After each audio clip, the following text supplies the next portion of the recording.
Hello teacher, my name is Miralay Medina Aguilera. I am a student University Corporation of the Caribbean Second. If you stop to look at a body while in a room, you will most likely learn nothing from it other than the color of the paint.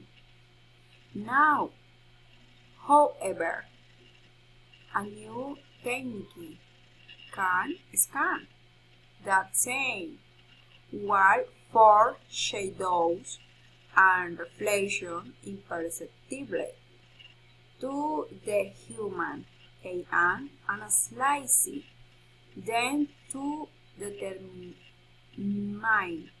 alkyds of details such as the number of people in the room or how they are doing. So, as the number of people in the room or how they are doing. Move it. The new device will make it possible to spy on what is happening around the house. Will make it possible to spy on what is happening around corner.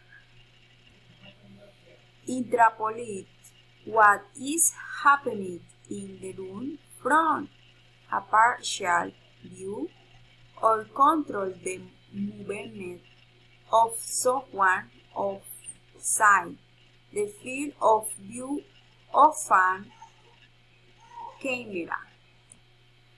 When a person moves in a room, their body martially black line of any kind, creating subtly an indefined shadow on the wall.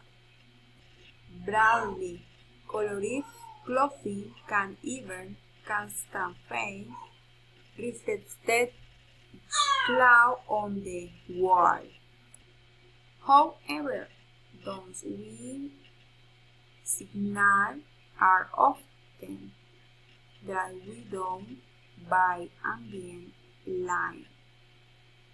If you could do something like subtract that environmental glare from whatever we're looking at, the reward benefit left both camera noise and the signal, says Praful Sharma, a student at the Massachusetts Institute of Technology.